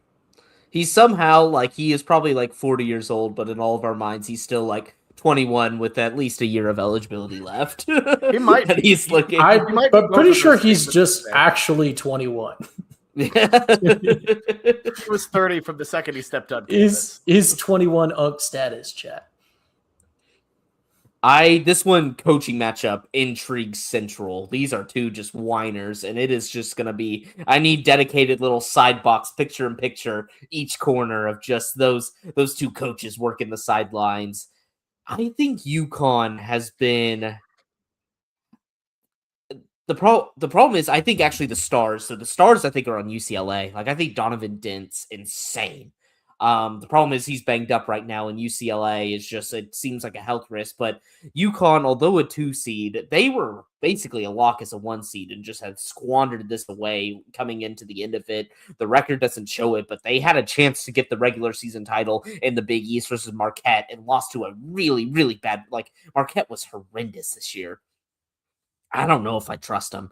Like you trust the coach because he's done it before. You trust the brand because they've done it before. But these players just feel and like they have names on there that you've seen over the last 4 years, but it just doesn't feel right at UConn. I'm gonna go UCLA upset here. And yeah, just this is gonna be just fun. I hope this just happens. This is gonna be a fun game. Yeah, I don't know. I just feel weird picking against UConn in March. I know they've been inconsistent, but they've just I feel like when it comes down to tournament time, they can really kind of pull it together. As you mentioned, UCLA has been bad on the East Coast overall. Pretty strong support here in Philly for this one. I'm going to go UConn in a tight one. Is this a tiebreaker? Yeah, tiebreaker. Oh. UConn is a smart move. Give me UCLA. I got to say. There we go. Unbelievable. This Sweet 16 run in DC, unbelievable group of brands here with Duke, Yes. KU, Michigan State, UCLA. That's some college basketball heritage right there. Even if it goes stock and you just throw UConn in there, that's still like UConn's kind of been more the new blue blood, but that's just like that's insane brands beating against one another. That is like like a group of death. Like Jameson should try to find his way to get to some of these Sweet 16 games. That's unreal. Yeah, we'll maybe question how much NIL in the portal was maybe ruining basketball as much as it has kind of equalized football. But moving on to the South, we have number 1 Florida moving on, facing, we picked number 9 Iowa, home of Caitlin Clark, and according to Bobby, hot guys. Who do we have? I'll let you go, Bobby. It's Florida. Yeah, it's Florida. All right. Eaton Wagler, or no, that's even Illinois. God, I know it's Bennett. Was it Starts? That little athletic freak for Iowa. Like that's all I know about him. All right. God, Iowa just has the worst branding. I will never cheer for Iowa. I think under like really any occasion, just like so blah. What's wrong? You just don't like the Steelers, do you? No, I don't really like the Steelers. I maybe it's just the black and yellow colors. I just don't. It's like a pattern recognition thing. They're too close to the Steelers, so you just hate. All right, so they kind of and styles of football, like just defense only. Yeah, I mean exactly. Yeah. All right. Well, no one could ever say that the Florida Gators have bad branding. So the Gators move on. And up next, we have, this should be the fastest pick of this round, Vandy versus Nebraska. I don't even think Nebraska's going to be here. I think Tyler Tanner, Duke Miles just works Nebraska. I think this program's just cursed for the end of time. And I kind of hope it stays that way. So give me Vandy. Yeah, Vandy as well. They've been unbelievably hot. All right, the Commodores move on. Up next, VCU versus Illinois. I want to go VCU, but Illinois. I love their style of play because they play no defense and they just shoot so much, and it's incredible to watch. I love Keaton Wagler. I love Peja Stojakovic's son. He's on that team. Like just a whole bunch of elite shooters that can throw the rock around. I am gonna go the Illini. They play no defense and they just shoot. Feels like a recipe for them to, just not be able to shoot and then lose the ball game. I'm going to go VCU to continue the run. Lord have mercy. And actually, I do say Illinois doesn't play defense. They're like top 30 in defense. It's just their offense is so insane that it still feels like a stark contrast. Yeah. And I feel like Brad Underwood, if I recall correctly, he's a bit of a dropper in March, right? Yeah, I just feel like they haven't. Illinois has had some insanely talented teams. Like even going back to like the Ayo DeSumo teams, like those ones were great, and just like never feels like they could break through. Yeah, like I lost, I think probably the most money gambling of my entire life, live betting Illinois versus Loyola Marymount or Loyola Chicago, thinking that Sister Jean would finally get put to an end, and Ayo DeSumo, and oh god, who is the big man for him? God. Oh no, I know who you're talking about. Armand. No, oh no, that who is it? This is gonna bother me, but I just thought they were gonna kill. I thought they were gonna kill Loyola, and then Loyola upset them, and it was just. I was really sad. He was a larger fellow, right? Yes. Yeah. Oh God, who is it? Okay, you could talk about it, Bobby. I'm gonna find it real quick. So, Ty, you're the tiebreaker here. Who do you got? Kofi Cockburn. Yeah, Kofi that's Cockburn. Right. That's right. There we go. Sounds like the name of a Harry Potter character that would be in the infirmary for a injury down south. But I feel like Virginia is more of a ball knower state.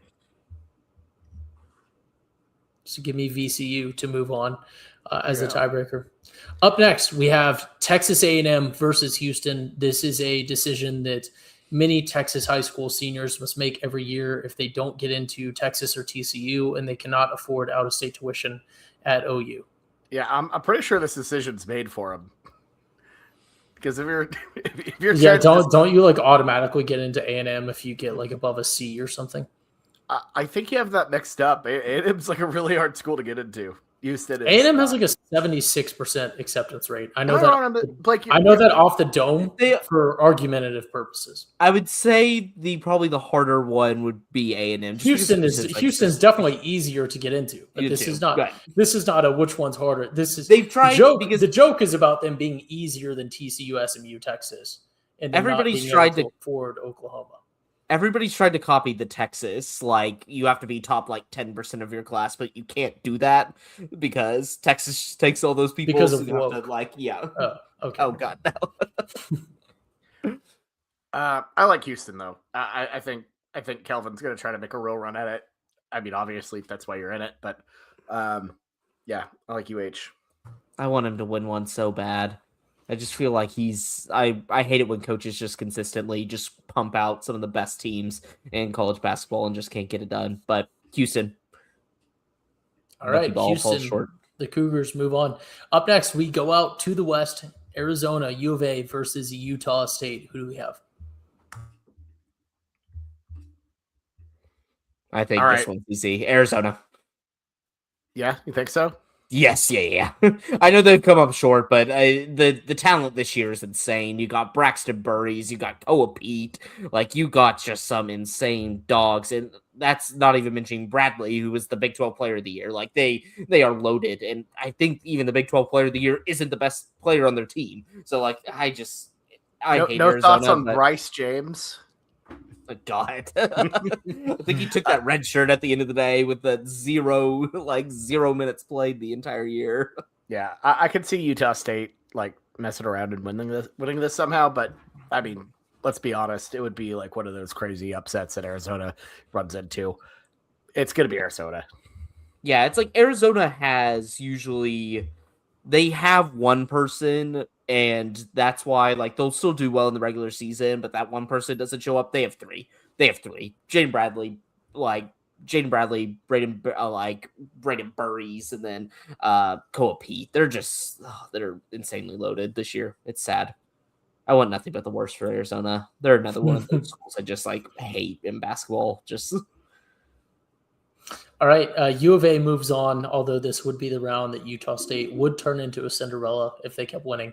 Up next in the West, we have Wisconsin versus Arkansas. Who do we have? Hogs stay hot. Give me Arkansas. Yeah, I think the problem is it's like Wisconsin's willing to run with Arkansas a little bit, but it's just like Arkansas, that's the game they thrive on. It's like you want to put them in a situation where they're having to take tough shots and stuff like that. If you let Darius Acuff just get out in space and just run around all day, he's going to put up 40 on you. I just think, two similar teams in my mind.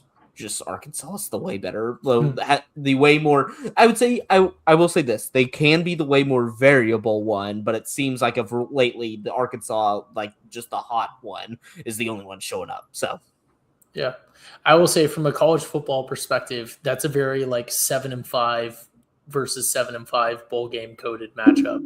But up next we have. Do we have Texas moving on here or NCSU?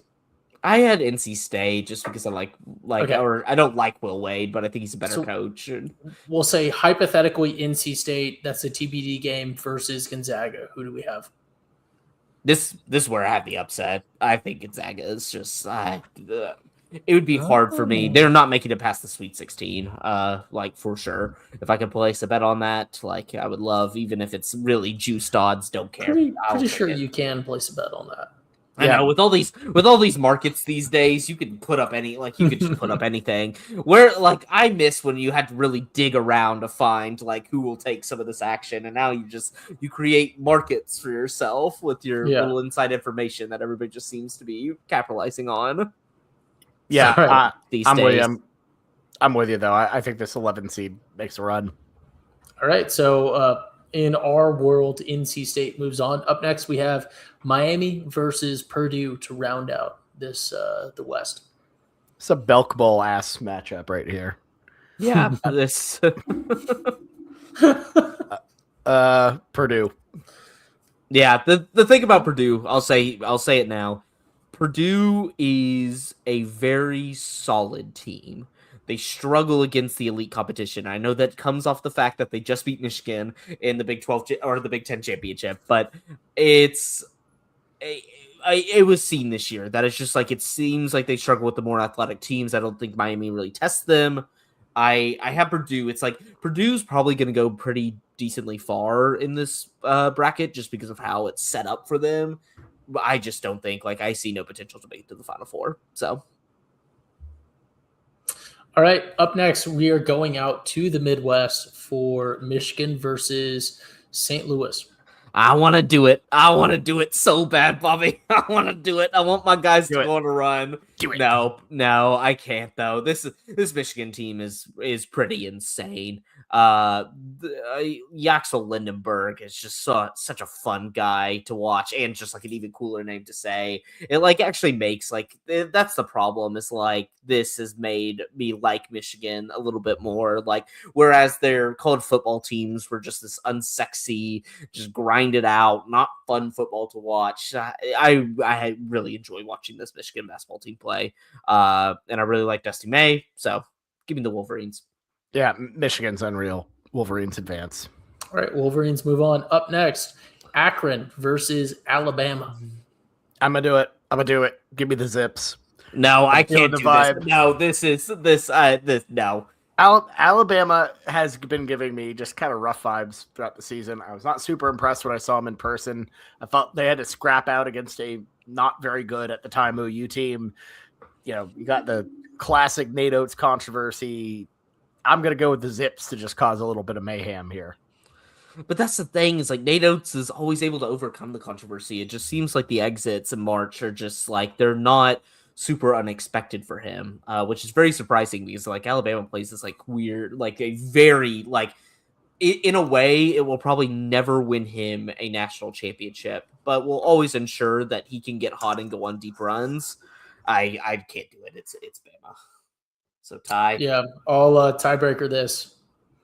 I don't give a piss about nothing but the Tide. Give me Alabama to move on. The home of Nick Saban. The home of Nick Saban's not going to win a championship. Anyways. Now we got a Citrus Bowl matchup here. Oh God. Up next, we got Tennessee versus UVA. Who do we have? This is another bowl game coded matchup. Yeah, no, this is a you know what this one is, Blake? I have it in my head. Let me see. I want to see if you predict it right. What bowl game is Tennessee Virginia in your mind? Tennessee Virginia would be.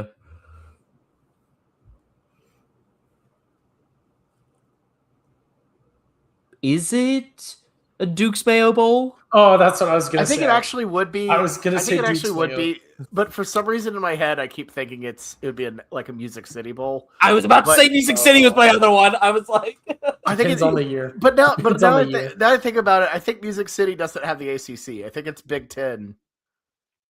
But it just gives me Music City Bowl vibes, but like not.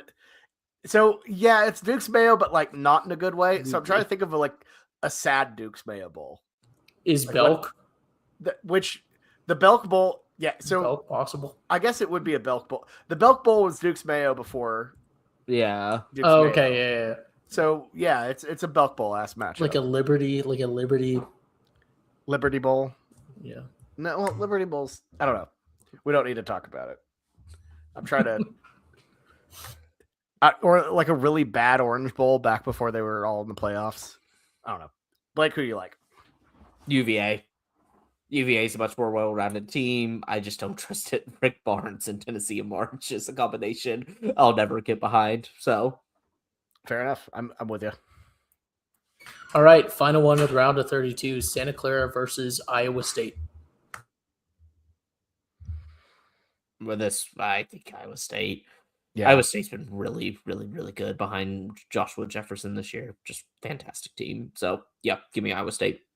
I could see them getting upset just because of Iowa State and heartbreak feel like they go hand in hand, and I know they're gonna have a letdown at some point. Give me Santa Clara. Mm. See, I Yeah. think they need to invent new heartbreak. It's like you can't just do like the first round or second round exit for them. Like I feel like now we got to get them to a Sweet 16 or Elite 8, and it's like a buzzer beater type thing that just really hits them hard. Yeah, I see what you mean, and I hope they get there someday, but they're just like we can't even get into the party heartbreak. I feel like whenever we see that a lot, and we can't get into the party. You kind of forget about them. Like you don't even feel sorry for them because you don't even remember like how many times they just haven't even gotten close. Well, like also this one's in St. Louis, so there'll be like a ton of them there, and they're gonna just be all bummed out. I don't know. I could see where, and then their dumb AD's like, by the way, we cut another sport in the year of our Lord 2020-26. So I don't know. Let's go with tiebreaker. It's got to be the Cyclones. You just have to go higher seed, I guess. All right, so I like that every time you pick with someone, it's always Blake. Which no, is that's not genuinely true. the right I move. made a very explicit point to pick with you early on in the pod, so that I could reference back to that moment. Yeah, there you go. There you go. Moving on, first game of the Sweet 16, we have. I mean, this is a heavy hitter for basketball not knowers. I see this on the schedule. I see 1 versus 4, Duke versus Kansas. I'm like, this is a heavy hitter game. So, who do we have in this one? Yeah, I mean that's just a scintillating matchup right there. Potentially Battle the of top some- two picks of the draft playing right there. Yeah, I mean this is. They had to have known what they were doing with this one, right? Like Yes. This is just, I mean, pure cinema. I'm gonna go with Duke. I don't know, and I think maybe I'm just going off prospects here, but I just am so turned off by everything going on. With Darren Peterson in Kansas, and I know it's a tournament. He'll be fired up. It's gonna be different, but I feel like those habits carry over. Give me the Blue Devils. Yeah, I think we start to see Duke's weaknesses show, which is just like the absence of Caleb Foster throughout the tournament. I think like he was a big key defensive piece, I think, for them on the perimeter. That's going to be a little troublesome when you have Darren Peterson on the other side. And we started to see it against UVA, FSU in the ACC tournament. It's like, yes, Duke is still good, still winning the games. Not as convincingly, though. And maybe they just get used to that, overcome it. Boozer sees the limelight, but yeah, I think Duke wins this one. I think it's closer than people expect. Duke has by far been probably the best team this year, but I think Kansas is creeping into form, but I have the Blue Devils. All right, the Blue Devils move on. Up next, we have Michigan State versus UCLA, who we might be taking UCLA a little deeper than most other people at this point. Yeah, I think UCLA at this point, if they make it this run, they're, good job, guys, but your time's up. Yeah, like I've been saying all pod, Izzo and March. Yeah, I have like a little fanfic of this one where it's just Jeremy Fears just right off like. I just like that you're technically writing a Mick Cronin. Like no, this one actually comes more from the perspective of Michigan State, I guess, that sets it all off because there's something in that water in Lansing, East Lansing, Michigan, where their best players just. You can't be saying there's something in the water in Michigan. You can't be saying that. But between Jeremy Fears and then Draymond Green, they love to just start stuff. They're always kicking guys. They're always taking cheap shots, and it's going to catch up to him. And I think he gets frustrated. Jeremy Fears cheap shots the guy again, gets ejected. I think Michigan State spirals. I think UCLA wins it.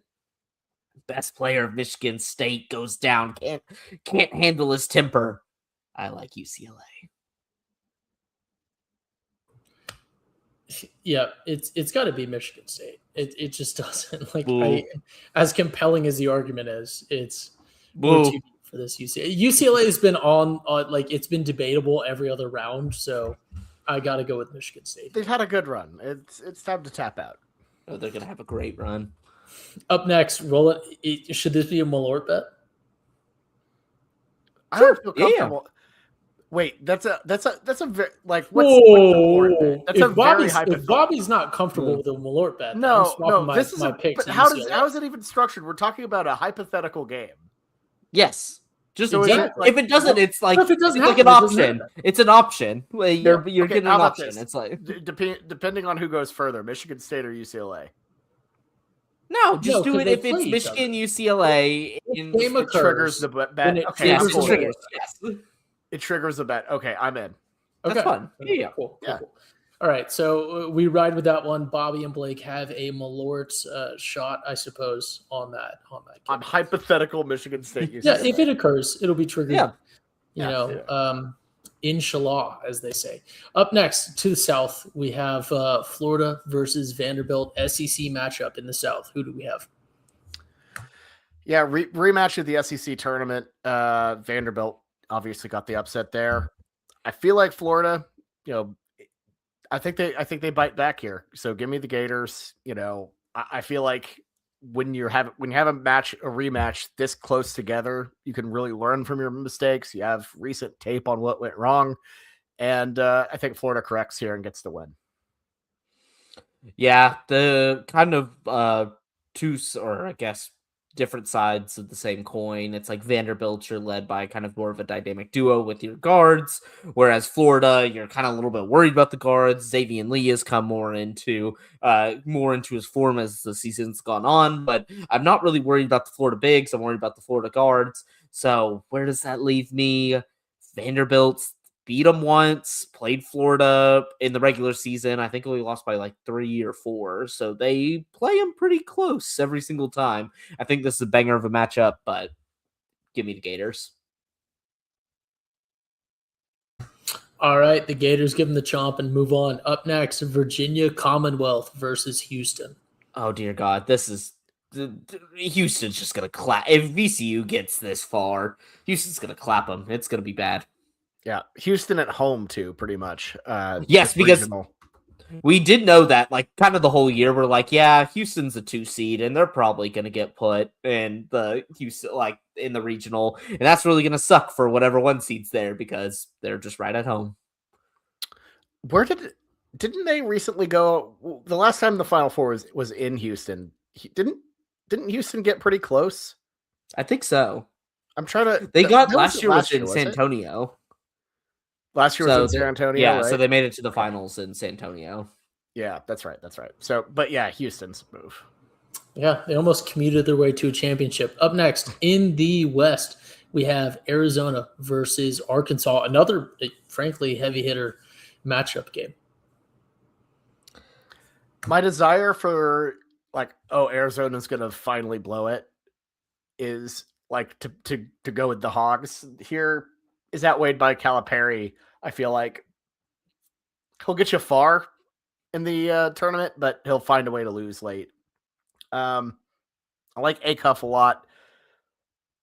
I'm gonna go Arkansas. Why not? I'm hitching my wagon to this guy having an absolute breakout, insane performance, and I don't think he's gonna top I don't think he's gonna break the top 3 of the draft lottery. He's not. No, he's not. No. But I think he's a guy that a lot of people circle as like the guy below those 3. You know what I mean? Like he becomes like that extra little prize waiting for you for a lottery team that can make a jump.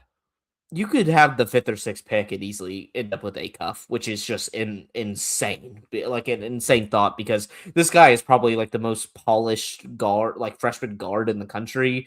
And like, I was thinking about it today. He's probably the best, like just based off of college performance. Don't go off of NBA. Like, don't take that into account. Probably the best guard Calipari's ever coached. Like with how he performs, like he is just that. He's an insane scorer, but it's not like some of the Calipari guards where he's had. It's like, okay, they're putting up stats. It's efficient too. Like he hit like 50% of his threes, I think, and the SEC championship. Like this dude he's high volume but high efficiency, which is just not something you see much from a freshman. Bobby, I'm kind of with you. I think this is where Arizona struggles. I know Arizona has the talent, I think significantly more talent, but I just want to watch this guy get hot, knock off Arizona. I just want to see Arizona fans be disappointed for another year that their prized little roster can't get them like farther than the Sweet 16. Yeah, I just see this as like the Acuff tournament. Like how Kemba Walker went on a run, and it was like the Kemba Walker tournament. I'm not saying Arkansas is going to win the title, but I feel like we're going to look back at this tournament and be like, this is when this guy became a star. Yeah, I, for one, have no qualm seeing Arkansas move on. U of A deserves infinite suffering for what Noah Fafita did to OU that year. And then just decided, I think that was 2023. Yeah. And then just decided to like fade off the face of this earth. Like he was just not a good quarterback after that. It was kind of like called it good. Yeah. It spiritually, it was the same thing as like Trevor Knight versus Alabama. And what was it? Like 2012. Anyways, up next we have presumably North Carolina State versus Purdue. Should be a quick one. Purdue Clemson. It's Purdue. We don't even know which team is going to advance. All right. So Purdue puts them in a boil. Going on to the Midwest, noted Midwest matchup: Michigan versus Alabama. Michigan has a weird way of beating Alabama in football. I think they beat them here. I think Michigan's just way more like they can match, I think, what Alabama does offensively, and their defense is just so much better. So, yep, give me that. All right. Up next, we have UVA versus Iowa State. I mean, I wanted like Iowa State to lose earlier, so I got to go UVA here. I think. I think it's gonna be a great match. That would be a great matchup. Joshua Jefferson, yeah, like this is two elite, just defensive teams. I've got to go Iowa State. I'll put it on tie. Just like a good game. Like there's nothing really for me to.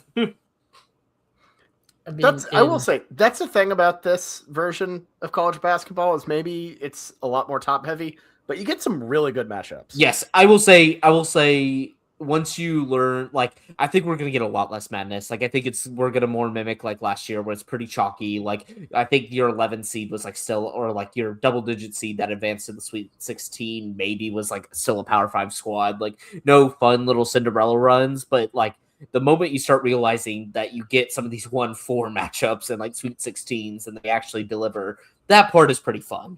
Because there's nothing that sucks that when it's, like, 1 seed versus the Cinderella, and you're like, oh no, the Cinderella now has to win a third game, and they just get blown out, and you're just like, well, Purdue made it to an Elite Eight because they didn't have to play anybody, so that's nice. Yeah. This is a situation of like chalk tastes pretty good when you don't have someone in your ear telling you it's nasty. You know? Yeah. You get you get better games at the back end instead of kind of like your volume shooting at the front. But Yeah. Ty, who do you like? I mean, UVA, kind of more ball nowhere university, I feel like, for basketball. So give me the Cavs. Known Iowa State hater picks against Iowa State. Rolling it back, we are now in the Elite Eight. We have Duke versus Michigan State. We have nothing but heavy matchups now from here on out. Who do we have? I think I'm going with Duke. Yeah. I'm just gonna go with Duke. The problem with Michigan State is like Jeremy Fears is a very good player. He's very erratic in the sense of his temperament, and it just doesn't feel like he has the star power compared to somebody like Cameron Boozer to like really send him over the edge. Like Boozer's been so much fun to watch this year. Another guy that just like tries super like just laying it all out for his team. He's going to be a great NBA pick in the sense of, yeah, he's not going to put up as many points as maybe like Debansa or Peterson, but like every single night he's going to score you about 18 points, grab you close to like 10 boards. Like he's the peak consistency that he's constantly performing. He never has bad games. So. All right, Duke moves on. Finally knocks out the Spartans. Up next, in the South, we have Florida versus Houston, 1 seed versus 2 seed. I really want it to happen for Kelvin. I really, really, really, really do. And I know like chalk's the way to go. But, you know, my heart's going to go where my heart's going to go. And I'm going to go with UH here. I agree with you, Bobby. I think Florida has shown that although they were like, I think pretty formidable in big or SEC play, I just also don't think the SEC was as strong this year as it has been in the past. So they weren't challenged as much. I think the key with this Houston team is, yes, they still bring it on the defensive intensity side. Like you're always going to get that from a Kelvin Sampson team, a top 5 defense. I think Kingston Flemings, though, just has an ability similar to Acuff. He's not probably as polished, but still has that ability that and any one of these games, he can go off for 40 points and just light it up. And that's really interesting for me for a Houston team. Like Houston has always had great players. They've had good guards, like Jamal Shed and like some of these other guys that it's like, yeah, they're consistently putting up 15, 16 points, but they never felt like they had this ability to take over a game like Kingston Flemings. I like kind of the dynamic of Houston this year a little bit more, even though they looked a little bit softer during Big 12 play. But I think they were having to play a lot of like the top of the Big 12 this year was insane. Just like insane the amount of star power that they were having to go against. I have Houston go into the Final Four. All right, the Cougs move on. I don't think anyone will have tremendous arguments for that outside of Florida homers. Going on, the Elite Eight for the West, Arkansas versus Purdue, those feisty Boilermakers. Who do we have?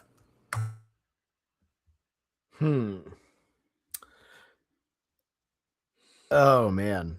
Do we keep going with the Acuff train here, Blake?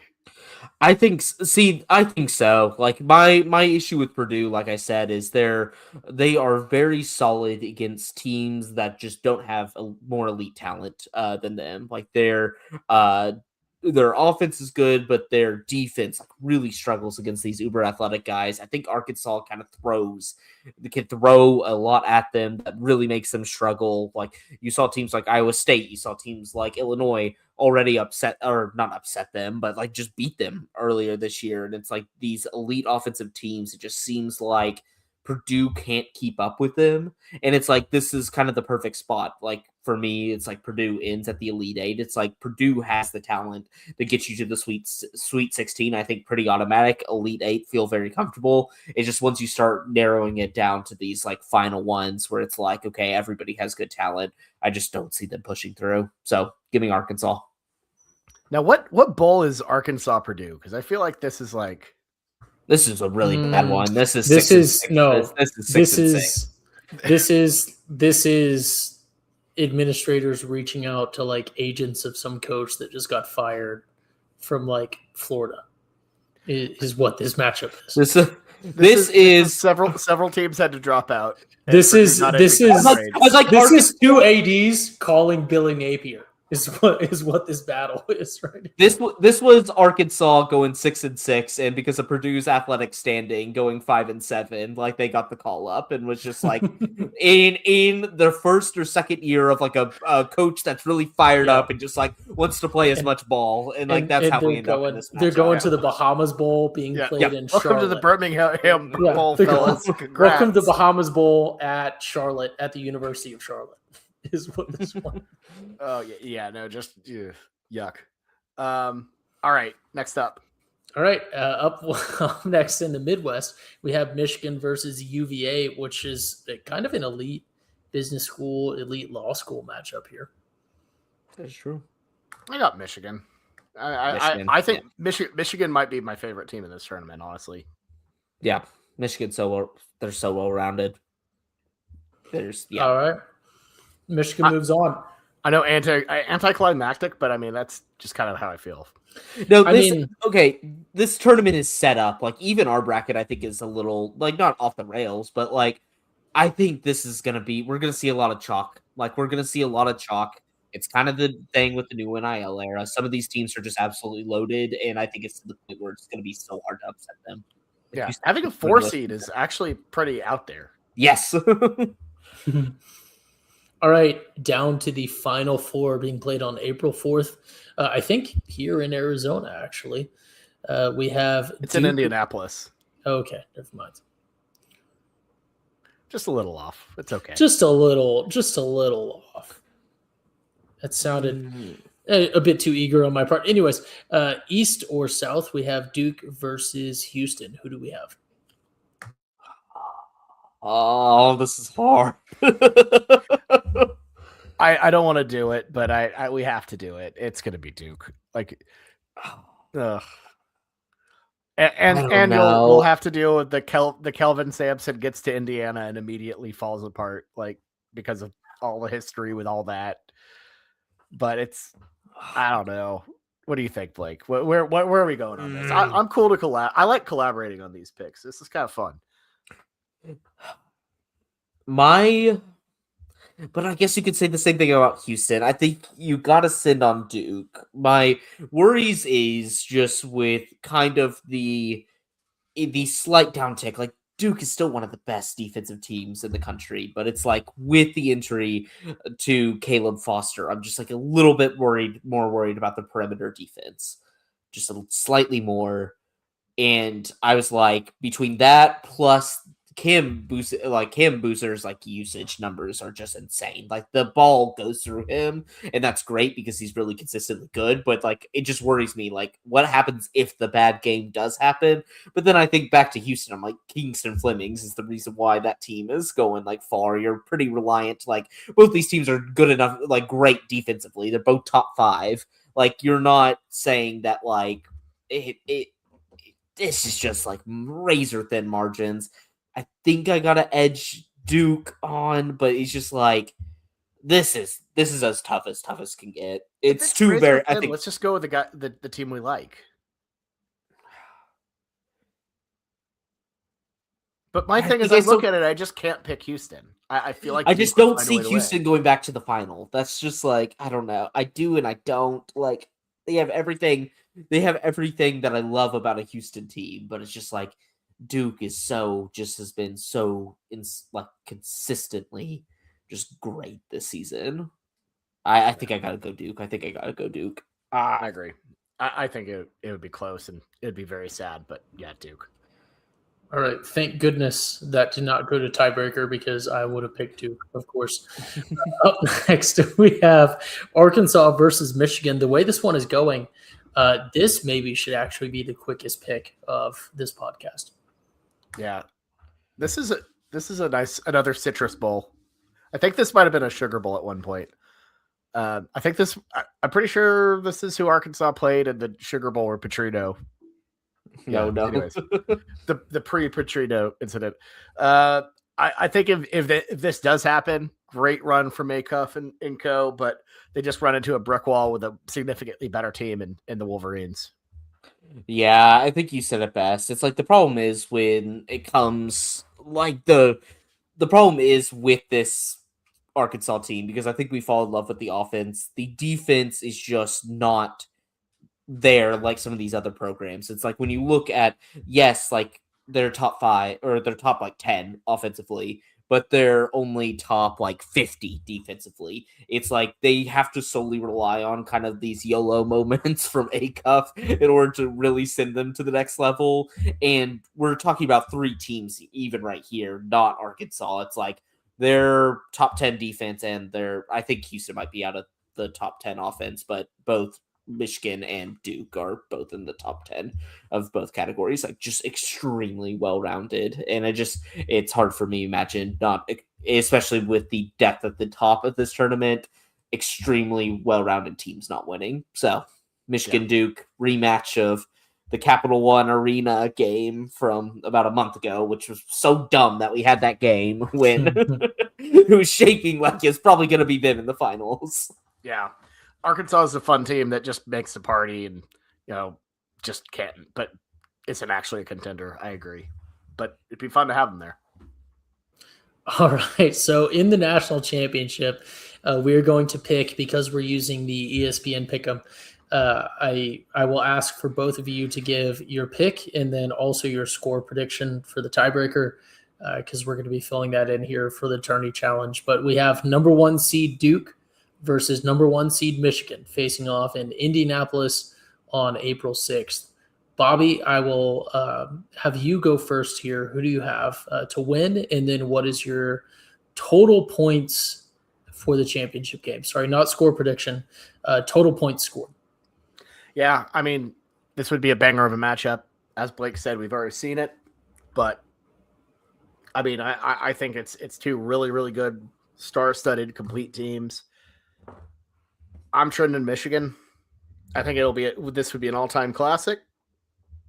I'm going to go Michigan 69, Duke 67. Yeah. You did not just... It's really just 6'9", which is actually 6'7" pretty good. That's a you pretty just good 6'9", 6'7" does. I don't know what you're talking about. That's just a normal good All right, you got to add them up. We need a points total. In a way, that is actually a pretty good score because I think the first one was 68, 63. So puts it right in that range. That Bobby trying to meme actually unintentionally is pretty good. Yeah. Definitely unintentional.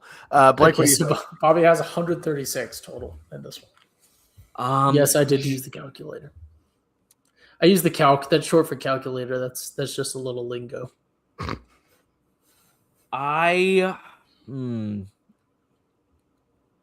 This one's, it's like rematches. I'm like, who do you go with in the rematches? It feels like you have to go the other one, but then it makes it feel weird. But then it also makes it feel weird that or actually it doesn't. That Ty just has to decide who who wins this.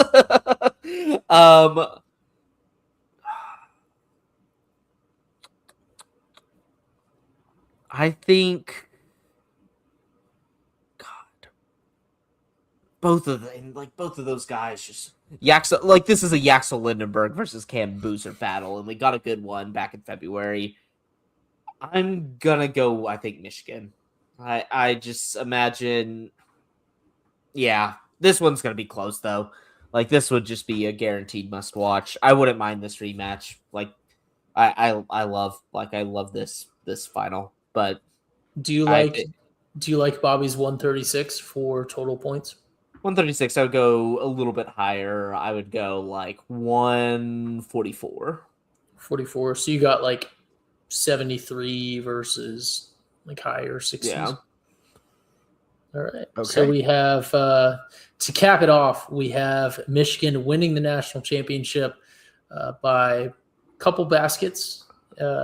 Total points scored in the national championship, 144.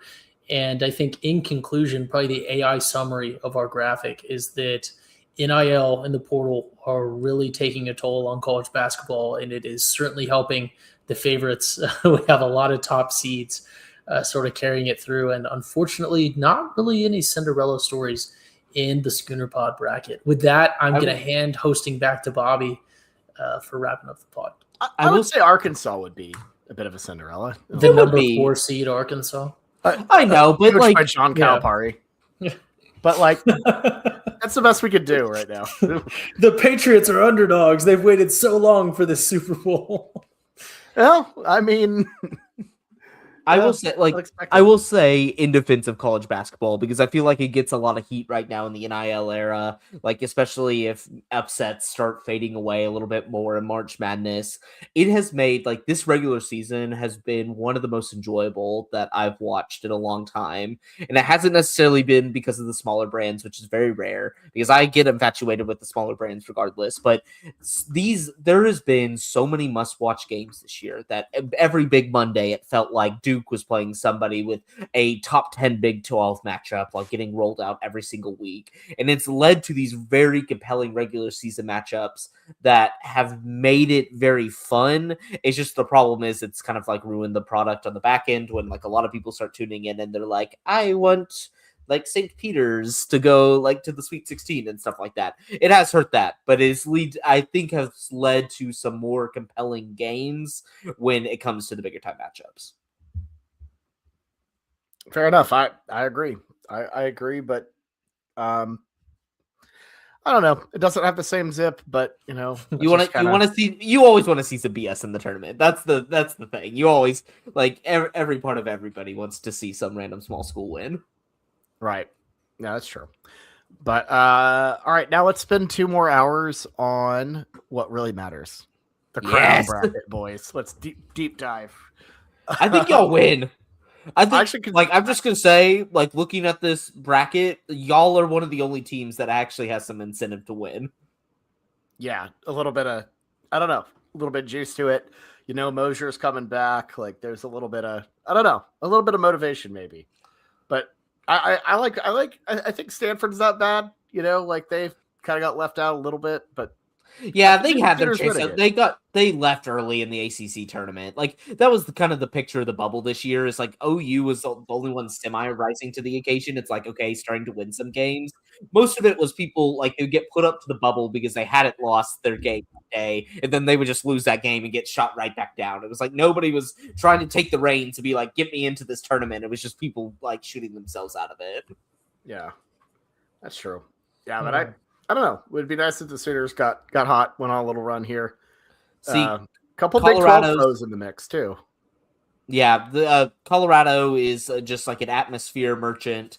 They just rely on them being up in the mountains in order to gas people. So not worried about your matchup there. Minnesota Baylor's interesting. I think Baylor probably beats them because like Baylor hasn't been.